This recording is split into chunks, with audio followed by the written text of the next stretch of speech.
What is GST? GST means Goods and Service Tax. What are various provisions of GST? In this article, we will discuss all the provisions of GST. Why news? Gross GST collections rose 16.4% in May to over rupees 2.01 lakh crore from rupees 1.73 lakh crore in the year ago period. GST का जो collection है वो मई month में 2.1 लाख तक increase हुआ है. It means last year same month में जो कलेक्शन था वो 1.73 लाख करोड़ का कलेक्शन था, जिसमें इस ईयर 16.4% का इंक्रीज हुआ है. मैप में हम देख सकते हैं कि किस तरह से जीएसटी कलेक्शन इंक्रीज हुआ है. Goods and service tax, GST क्या है, इससे रिलेटेड इंपॉर्टेंट पॉइंट्स हम यहाँ पर डिस्कस करेंगे. GST is an indirect tax introduced in India on July 1, 2017, which subsumed multiple indirect taxes levied by the state and central government such as VAT, excise duty and service tax. GST एक indirect tax system है जो कि जुलाई 1, 2017 को introduce किया गया था India के अंदर. इसके अंदर मल्टीपल इनडायरेक्ट टैक्स को सब्ज्यूम किया गया था जो कि स्टेट और सेंट्रल गवर्नमेंट के द्वारा लेवी किए जाते थे, such as VAT, excise duty and service tax. इन सभी को सबज्यूम करके जीएसटी यहाँ पर स्टेब्लिश किया गया. GST is a value added tax that is levied on the supply of goods and services from manufacturer to the consumer. GST एक value added tax है जो कि गुड्स एंड सर्विसेज के सप्लाई पर लेवी किया जाता है. It means goods and services जो मैन्युफैक्चरर से कंज्यूमर तक रीच करते हैं, इसके सप्लाई प्रोसेस के लिए यहाँ पर जीएसटी लेवी किया जाता है. It is designed to create a common national market in India by eliminating barriers to interstate trade. Interstate trade से रिलेटेड बहुत सारे पहले बैरियर्स हुआ करते थे. उस बैरियर्स को एलिमिनेट करने के लिए इंडिया के अंदर एक कॉमन नेशनल मार्केट क्रिएट किया गया. Main features of GST, GST के मेन फीचर्स क्या क्या हैं? Applicable on supply side. GST is applicable on supply of goods and services, but in old concept tax applicable on the manufacture of goods or on sale of goods or on provision of services. GST जो applicable होता है only supply side पर applicable होता है, जबकि old system में जो tax applicable हुआ करता था वो गुड्स के मैन्युफैक्चर के प्रोसेस के ड्यूरिंग यहाँ पर अप्लाई किया जाता था, गुड्स के सेल के ड्यूरिंग एंड सर्विसेज के प्रोविजन के बेस पर यहाँ पर पहले टैक्स अप्लाई किया जाता था. बट अब जो जीएसटी है ओनली सप्लाई साइड पर एप्लीकेबल है. Destination based taxation. GST is based on the principle of destination based consumption taxation as against the old principle of origin based taxation. Old principle जो था tax का वो origin based taxation था, जबकि जो GST है वो destination based consumption taxation है. Dual GST. It is a dual GST with the state and central simultaneously levying tax on a common base. GST एक ड्यूअल जीएसटी सिस्टम है. Specially state and centre simultaneously तरीके से tax levy करते हैं. GST to be levied by centre is calculated central GST and that is to be levied by state is called state GST. Central government के द्वारा जो भी GST levy किया जाता है वो सेंट्रल जीएसटी होता है, एंड स्टेट गवर्नमेंट के द्वारा जो लेवी किया जाता है वो स्टेट जीएसटी के रूप में उसको जाना जाता है. Import of goods and services would be treated as inter-state supplies and will be known as integrated goods and service tax in addition to the applicable custom duties. Inter-state supplies अगर goods and services का किया जाता है, इसको integrated goods and service tax, इस पर जो tax लगेगा वो IGST के रूप में जाना जाएगा. GST rates to be mutually decided. GST rate जो डिसाइड किए जाते हैं वो म्यूचुअली तरीके से डिसाइड किए जाते हैं. CGST, SGST and IGST are levied at rates to be mutually agreed upon by the states and centre. The rates are fixed on recommendation of the GST council. जो भी रेट फिक्स किए जाते हैं वो GST council के recommendation के base पर fix किए जाते हैं. Multiple rates. Initially, GST was levied at 4 rates: 5%, 12%, 18%, and 28%. The schedule or list of items that would fall under these multiple slabs are prepared by the GST Council. Initially GST के अंदर 4 rates fix किए गए थे: 5%, 12%, 18% and 28%. किस item को किस GST slab के अंदर रखा जाना है, इसके लिए मल्टीपल स्लैब्स जीएसटी काउंसिल के द्वारा प्रिपेयर की जाती हैं. Legislative basis of GST. GST का लेजिस्लेटिव बेसिस क्या है? इन India GST bill was first introduced in 2014 through constitution 122 amendment bill. First time India के अंदर 2014 में जीएसटी बिल इंट्रोड्यूस किया गया और इसके लिए कॉन्स्टिट्यूशन के अंदर 122 अमेंडमेंट बिल इनिशिएट किया गया और कॉन्स्टिट्यूशन के अंदर अमेंडमेंट किया जाता है। GST got an approval in 2016 and was renumbered in the statute by Rajya Sabha as the Constitution 101st Amendment Act 2016। 2016 में जीएसटी को अप्रूवल गिवन किया जाता है राज्यसभा के द्वारा, इसको पास किया जाता है और राज्यसभा में इसके लिए 101st अमेंडमेंट एक्ट पास कराया जाता है।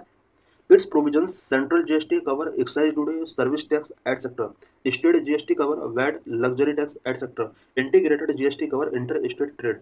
Central GST, state GST and integrated GST के अंदर कौन कौन से टैक्स इंक्लूड होंगे उससे रिलेटेड ये कुछ पॉइंट्स गिवन है। सेंट्रल जीएसटी के अंदर excise duty, service tax include किया गया है। स्टेट जीएसटी के अंदर वैट, लग्जरी टैक्स इंक्लूड किया गया है।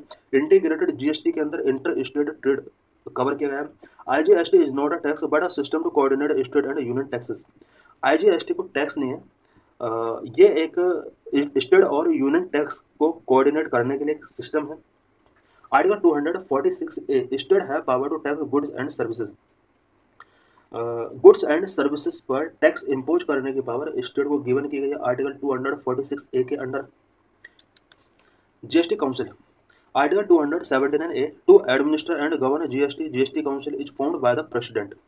आर्टिकल 279A के अंदर जीएसटी को एडमिनिस्टर एंड गवर्न किया जाता है और इसके लिए प्रेसिडेंट के द्वारा एक जीएसटी काउंसिल फॉर्म की जाती है। Chairman, union finance minister of India इसका चेयरमैन होगा। मेंबर्स कौन कौन होंगे इसके? Ministers nominated by the state government, state government के द्वारा जो भी मिनिस्टर्स नॉमिनेट किए जाते हैं वो जीएसटी काउंसिल के मेंबर होंगे।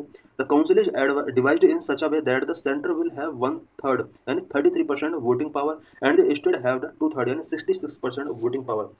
काउंसिल इस तरह से डिवाइड की गई है कि यहाँ पर voting power 33% voting power state को मिला हुआ है, सॉरी सेंट्रल को मिला हुआ है, वहीं 66% वोटिंग पावर स्टेट्स को मिला हुआ है। यही वजह है कि जीएसटी काउंसिल से रिलेटेड जो मोर पावर गिवन की गई है वो स्टेट्स को गिवन की गई है। The decisions are taken by 3/4 majority. It means 3/4 majority का मीनिंग है कि यहाँ पर 75% मेजोरिटी के बेस पर ही डिसीजन टेकिंग किए जाते हैं। इट मीन्स जीएसटी काउंसिल के द्वारा जो भी डिसीजंस लिए जा रहे हैं वो कहीं ना कहीं स्टेट गवर्नमेंट का मेजर रिप्रेजेंटेशन शो करता है। कि अचीवमेंट्स ऑफ जीएसटी, जीएसटी के क्या क्या अचीवमेंट्स रहे हैं। Rising number of GST tax payer, tax payer का जो नंबर है वो काफ़ी इंक्रीज हुआ है। Grow from 1.05 crore April 2018 to 1.46 crore in April 2024। GST tax payers 2018 में जहां 1.05 करोड़ हुआ करते थे वहीं अप्रैल 2024 में 1.46 करोड़ जीएसटी पेयर्स हो चुके हैं। Eliminated the cascading effect of taxes, GST reduce compliance burden for small tax payers, small tax payer के ऊपर जो बर्डन कंप्लायंस थे उसको रिड्यूस किया गया है। Increase inter state and inter state transactions by electronic way, e bill, e bill के through inter state and inter state transaction को इंक्रीज किया गया है। Key challenges, concern and potential solutions, GST के बिफोर क्या क्या की चैलेंजेस हैं, क्या क्या की कंसर्न है और उनका क्या क्या पोटेंशियल सॉल्यूशंस हो सकते हैं। चैलेंजेस कंसर्न क्या क्या है? Multiple tax slab and various products are still outside purview of GST. GST के अंदर मल्टीपल टैक्स स्लैब्स प्रोविजन किए गए हैं और वेरियस प्रोडक्ट्स ऐसे हैं जिनको जीएसटी परव्यू से आउटसाइड रखा गया है, सच एज लिक्वर को जीएसटी से आउट रखा गया है। Taxation power of states has reduce, state की जो टैक्सेशन पावर है वो रिड्यूस हो चुकी है। Shortfall in revenue collection of states is not compensated timely, states का जो रेवेन्यू कलेक्शन में शॉर्टफॉल हुआ है उसको टाइमली कंपेंसेट नहीं किया जा रहा है।